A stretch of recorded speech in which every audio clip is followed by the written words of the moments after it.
Des prédications suivies sur les béatitudes, Matthieu chapitre 5.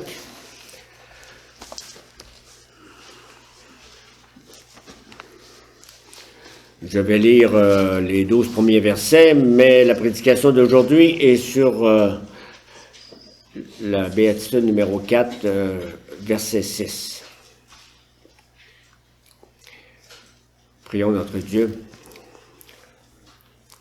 Seigneur notre Dieu, nous te sommes très reconnaissants parce que tu es monté et tu as rassemblé des gens autour de toi, d'abord les disciples et une grande foule, pour qu'ils puissent entendre parler du royaume et entendre le roi lui-même parler de son royaume. Et nous te sommes reconnaissants parce qu'il nous semble que nous sommes dans cette foule. Tu nous parles à nous aussi. Parce que tu nous veux dans ton royaume et tu veux que nous vivions, que nous marchions, que nous avancions dans ce royaume, au grand roi. Envoie ton Esprit Saint, Seigneur, pour qu'il ouvre pas seulement les portes du royaume, mais les portes de nos cœurs, en Jésus. Amen. Matthieu chapitre 5, verset 1. À la vue de ces foules, Jésus monta sur la montagne. Il s'assit et ses disciples s'approchèrent de lui. Puis il prit la parole pour les enseigner. Il dit, « Heureux ceux qui reconnaissent leur pauvreté spirituelle, car le royaume des cieux leur appartient. Heureux ceux qui pleurent, car ils seront consolés. Heureux ceux qui sont doux, car ils hériteront la terre. Heureux ceux qui ont faim et soif de la justice, car ils seront rassasiés. Heureux ceux qui font preuve de bonté, car on aura de la bonté pour eux. Heureux ceux qui ont le cœur pur, car ils verront Dieu.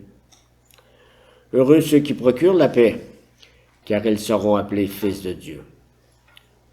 Heureux ceux qui sont persécutés pour la justice, car le royaume des cieux leur appartient. Heureux serez-vous lorsqu'on vous insultera, qu'on vous persécutera et qu'on dira faussement de vous toutes sortes de mal à cause de moi. Réjouissez-vous et soyez dans l'allégresse, parce que votre récompense sera grande au ciel. En effet, c'est ainsi qu'on a persécuté les prophètes qui vous ont précédés. Et la parole de ce matin, verset 6, « Heureux ceux qui ont faim et soif de la justice, car ils seront rassasiés. »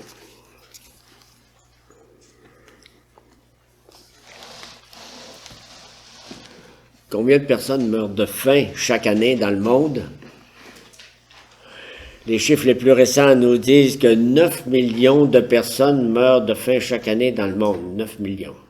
Population du Québec. Combien de personnes meurent de trop manger chaque année dans le monde? On nous dit que 11 millions de personnes meurent de trop, j'ajouterais peut-être de mal manger, chaque année dans le monde. Donc, sans faire une enquête sur ces chiffres-là, on s'aperçoit que la faim, la soif aussi, c'est un besoin indispensable de tout être humain. La nourriture et l'eau. Et l'image de la faim et de la soif revient souvent dans la Bible, pas seulement dans le texte que nous venons de lire, pour illustrer différentes sortes de faim et de soif. Dans la 4e béatitude, qui nous sert d'image cette fois-ci, c'est « Heureux ceux qui ont faim et soif de la justice, car ils seront rassasiés. » Donc, on a deux questions là-dedans, les deux membres les deux parties de cette béatitude. C'est quoi cette justice-là? Et ensuite, ça signifie quoi être rassasié? Jésus ne parle pas ici de n'importe quelle sorte de justice. En face de cette 4e béatitude, il y a beaucoup de personnes qui succombent à la tentation de ramener le tout au combat temporel des hommes pour la justice humaine, que nous connaissons bien, ce qu'on appelle la justice sociale. Cette justice s'occupe, exemple, de la libération de l'oppression, de la promotion des droits de la personne, de la justice devant les tribunaux et nommez-les. Bien sûr, les chrétiens ont le devoir de participer avec tous les hommes au grand combat pour la justice humaine. On ne dit pas non à ça. Mais nous n'avons pas le droit d'altérer le sens des béatitudes en les coupant de leur relation très étroite avec Dieu et avec Jésus-Christ. Jésus ne parlait pas de ce que je viens de vous parler. Avoir faim et soif de justice pour le chrétien, c'est pas d'abord et avant tout d'avoir faim et soif de l'égalité entre les êtres humains, mais c'est d'avoir faim et soif de faire la volonté de Dieu. Nous lisons dans Deutéronome, « La justice sera d'observer et de mettre en pratique tous ses commandements devant l'Éternel, notre Dieu, comme il nous l'a commandé. » Et vous savez que Deutéronome, c'est le dernier livre de tout ce que Moïse avait donné comme loi. Donc la justice consiste à se conformer à l'adorable volonté de Dieu, à mettre en pratique tous ses commandements. Nous allons mettre un peu de contexte dans ce discours en nous rappelant les 3 premières béatitudes. Ça va nous aider à comprendre la 4e. La première, heureux ceux qui reconnaissent leur pauvreté spirituelle. On a vu que ce sont les humbles qui reconnaissent leur faillite spirituelle. Ils avouent qu'ils n'ont pas cette justice que Dieu requiert de tous. Il y a la 2e béatitude qui dit « Heureux ceux qui pleurent ». On n'a pas de boîte de Kleenex en rentrant dans l'église, mais heureux ceux qui pleurent. Ça veut dire quoi? Les pauvres en esprit s'affligent avec repentance de leurs péchés, de leur incapacité de pratiquer la justice que Dieu requiert de tous. La 3e béatitude, heureux ceux qui sont doux. Et on a expliqué que les pauvres en esprit, se sachant injustes comme tous les autres êtres humains sans exception, ces pauvres-là ne cherchent pas à se défendre lorsqu'on les offense, mais ils s'en remettent à Dieu avec confiance et patience. Donc, vous voyez une progression. 1, 2, 3. 4e, qui découle des 3 autres, heureux ceux qui ont faim et soif de la justice. Les pauvres en esprit sont animés d'un très ardent désir de se conformer à la volonté de Dieu. Ils veulent observer et mettre en pratique tous les commandements de Dieu. Ils ont faim et soif d'être tels que Dieu les veut. C'est ça la justice avec laquelle ils soupirent. C'est de cette faim-là et de cette soif-là dont il est question dans cette béatitude. Tant que leur désir n'est pas satisfait, ils souffrent. De même qu'on souffre quand on est travaillé par la faim et la soif et qu'on n'a ni à manger ni à boire.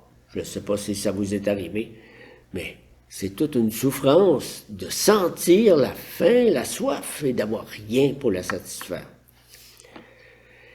Les pauvres en esprit ne voient pas la justice que Dieu requiert de nous comme un petit luxe à ajouter à d'autres choses, mais pour eux, c'est aussi important et vital que manger et boire. Ceux qui appartiennent au roi, tous ceux qui étaient réunis autour de Jésus sur la petite montagne, ils ont faim et soif de la justice du roi. Ils désirent que la désobéissance soit remplacée par l'obéissance. Ils savent que la justice que Dieu demande ne viendra pas d'eux-mêmes. Et c'est pas tout le monde qui accepte ça. Nombreux sont ceux qui s'imaginent être assez justes pour être OK devant Dieu. Plusieurs pensent même que leur justice va impressionner Dieu au plus haut point, puis qui ma vie sera citée en modèle devant les autres. Il y en a plusieurs qui ne pensent pas avoir un déficit de justice, mais ils sont convaincus d'en avoir un surplus. Mais faites plus que Dieu demandait. Une petite image ici, les salons funéraires. Les salons funéraires, ils ont souvent entendu dire au sujet de la personne couchée dans le cercueil, c'était un bien bon gars. Oui, un super bon gars. Mais selon Quels critères? Selon qui? Avons-nous oublié que le Seigneur est plus exigeant que nous autres? Si au jugement dernier, le Seigneur de l'univers 3 fois saint demande au ben bon gars, durant ta vie sur la terre, as-tu eu faim et soif de justice? Qu'est-ce qu'il va répondre? J'imagine que le ben bon gars, devant cette question-là, fera les yeux ronds, va dire, sera un peu surpris, il va répondre quoi? Je sais pas. Il a vécu toute sa vie dans une tranquillité horizontale, installé confortablement dans sa petite vie qui n'engage à rien. Il se comparait avec d'autres, avec son point de vue horizontal. Il ne se trouvait pas pire. Toute ma famille, tous mes amis, pas pire. Il s'endormait tranquillement sur son oreiller en disant « Ah, je te rends grâce, Seigneur, que je ne suis pas comme le reste des hommes. »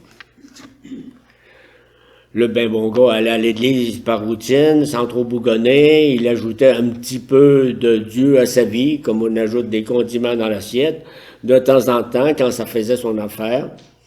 À la maison, il faisait un mari à peu près convenable, pas trop de colère, pas trop d'abus de boisson. Bref, comparé à l'horizontale, toi et les autres de ton espèce, l'humanité, avec d'autres hommes, sa vie était la vie de mes bons gars.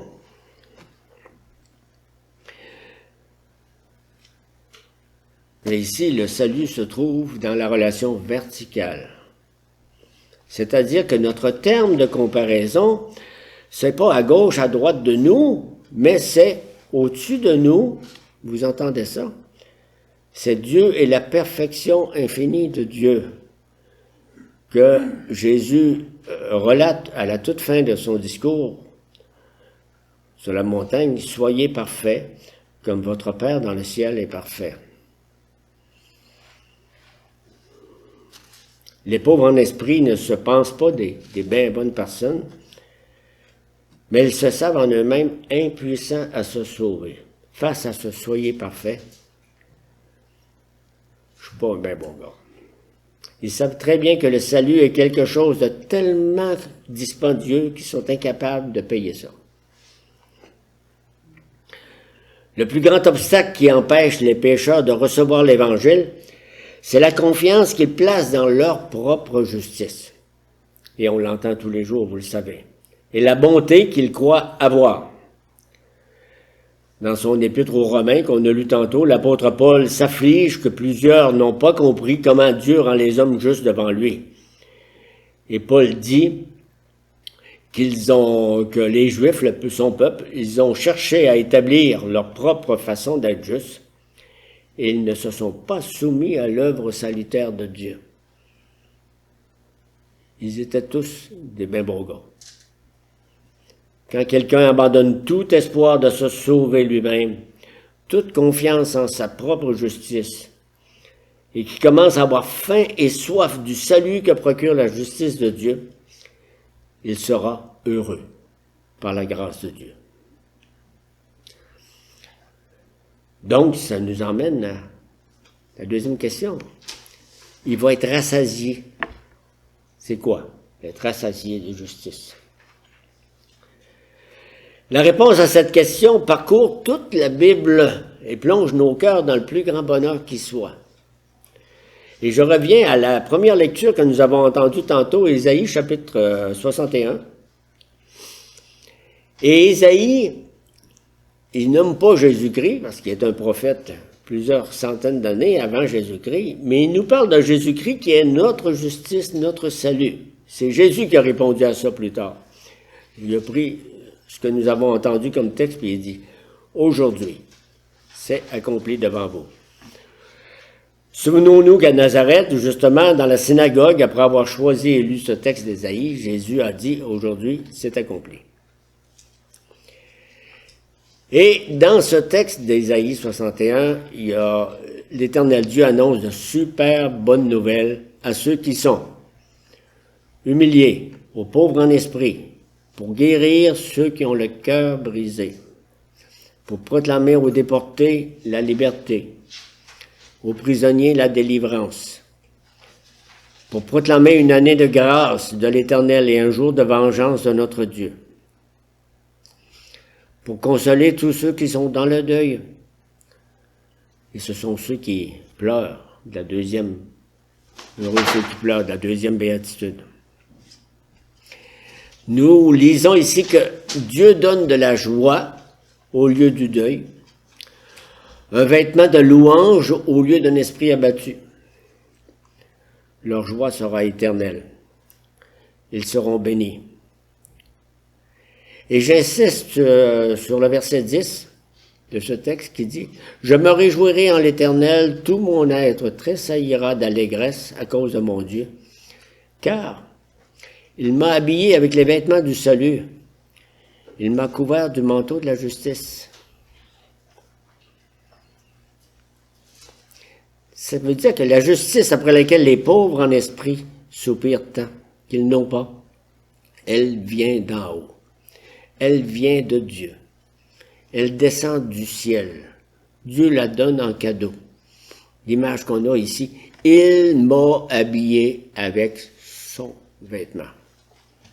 L'Éternel m'a habillé avec les vêtements du salut. Il m'a couvert du manteau de justice. Il m'a revêtu. L'apôtre Paul reprend un petit peu ça quand il parle aux Corinthiens.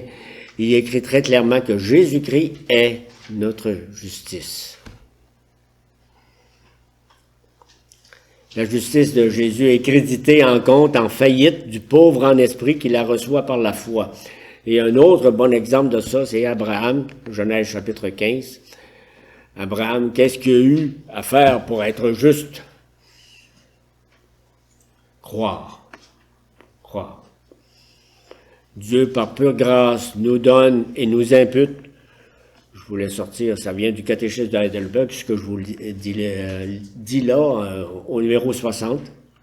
Dieu, par pure grâce, nous donne et nous impute la justice de Jésus-Christ, comme si nous n'avions jamais commis ni eu aucun péché, et comme si nous avions toujours eu en nous-mêmes cette parfaite obéissance que Jésus a observée pour nous. Donc, le bien bon gars, il doit se comparer à Jésus. C'est plus de l'horizontal. Donc, le rassasiement, c'est l'œuvre de Dieu. C'est lui qui va mettre sa justice sur nous et en nous. Mais notre part consiste à avoir faim et soif. La part de Dieu consiste à rassasier. Nous manquons de justice, mais Dieu pourvoit par Jésus. C'est le cœur de l'Évangile, ça. Jésus ne déclare pas « heureux ceux qui sont parfaits », mais c'est assuré. Il déclare « heureux ceux qui ont faim et soif de l'être ». Mais c'est pas tout. Une fois la justice de Jésus reçue par la foi, nous avons faim et soif de conformer de plus en plus notre vie à la vie de notre Sauveur. Après avoir reçu le cadeau incomparable de la justice de Jésus-Christ, nous voulons chercher à vivre davantage selon la justice qui plaît au Seigneur. Dans les termes des théologiens, surtout les théologiens de la Réforme, ça veut dire qu'après la justification, il y a la sanctification. Pas juste de dire « je suis OK », fais-le. Il y a donc un double accomplissement. Après l'accomplissement initial qui se produit lorsqu'on reçoit la justice de Dieu par la foi, il y a l'accomplissement progressif qui se poursuit jusqu'à notre dernier souffle. C'est le Saint-Esprit qui nous fait marcher dans la justice. Cette justice qui est l'accomplissement de la volonté de Dieu. Le Saint-Esprit agit en nous pour faire en sorte que la volonté divine soit l'objet, la règle, l'idéal de nos désirs. Il ajuste de plus en plus tous les élans du cœur sur le vouloir de Dieu. Oui, on retrouve ça pas seulement que dans l'enseignement du Nouveau Testament. Le livre des Proverbes dit que l'Éternel aime celui qui poursuit la justice. Proverbe 15. Le prophète Amos a dit au peuple de Dieu que la justice coule comme un torrent intarissable. Et un peu plus loin dans le Sermon sur la montagne, Jésus va dire, cherchez premièrement le royaume de Dieu et sa justice, et tout le reste vous sera donné par-dessus. Je n'ai pas dit sur quel air le chanter, mais on s'en souvient.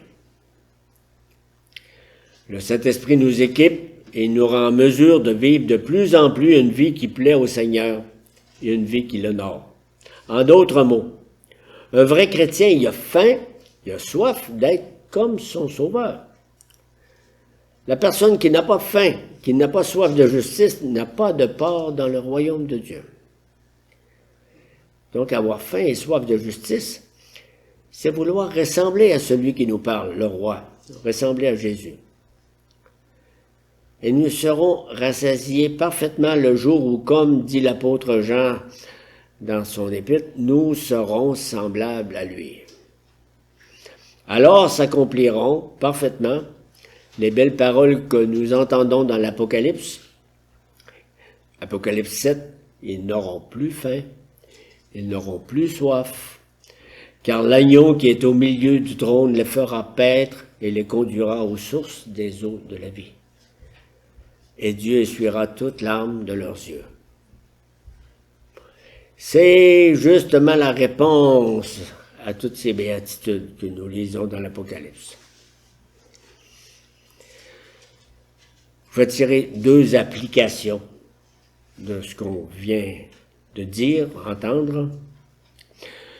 Premièrement, avons-nous faim de justice comme quelqu'un qui est affamé et avons-nous soif de justice comme quelqu'un qui est déshydraté? Ou bien est-ce seulement un petit désir passager occasionnel qu'on met vite de côté pour d'autres fins et d'autres soifs qui sont plus importantes dans nos vies? Ces questions ne sont pas banales. Parce que on s'aperçoit que la poursuite de la justice n'est pas très populaire chez les chrétiens professants. Et plusieurs de nos collègues ou vos frères, ça, poursuivent toutes sortes de choses, mais très peu la justice. C'est une des grandes tragédies de l'Église moderne de penser que le Sauveur nous laisse tels que nous sommes. La première partie est allée nous chercher, qu'on n'a pas besoin de changer pour lui ressembler de plus en plus. Et les ravages d'un tel manque de faim et de soif de la justice se voient partout, en particulier dans les couples, les mariages, les familles. Il y a un ami qui me racontait qu'il avait rencontré un pasteur qui œuvre dans une assemblée de 190 membres. Et ce pasteur-là disait qu'il y avait 19 couples de cette assemblée qui ont divorcé.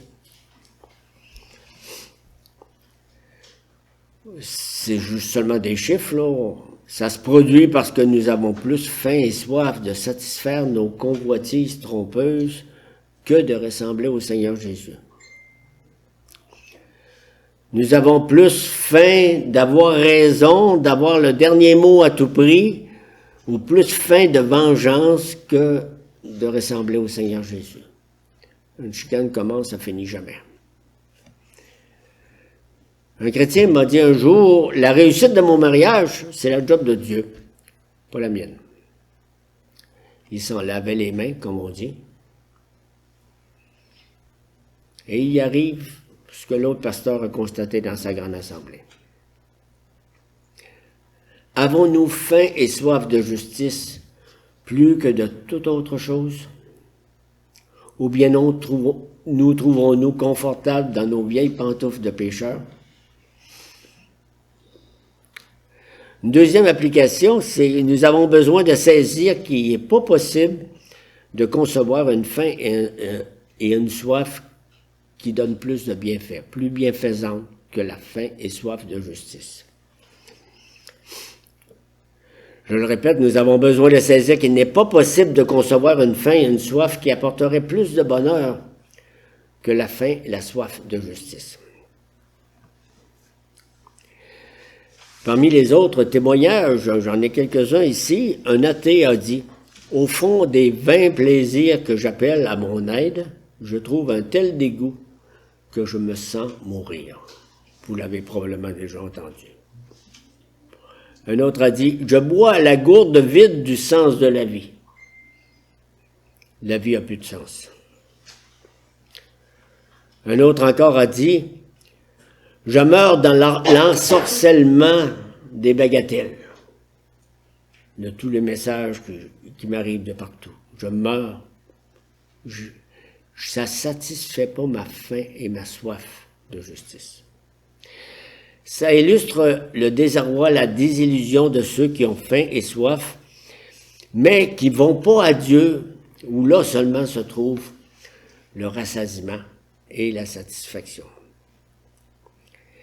Ces désirs demeurent inassouvis et laissent dans l'âme le remords ou le vide, le néant, comme on dit souvent, parce qu'il y manque l'élément essentiel de plénitude qui rendrait heureux, mais qui se trouve en Dieu seul. J'ai un autre exemple, si ça vous va. Vous avez déjà mangé de la barbe à papa. Barbe à papa. C'est un produit de confiserie qui est confectionné avec du sucre coloré.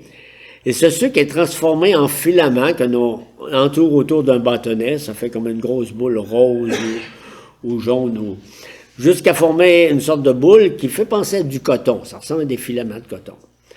Mais on voit ça dans les foires, dans les festivals d'été. La barbe à papa, vous la prenez, vous dites, hey, je prends une grosse bouchée, c'est gros, ça fond presque instantanément dans la bouche.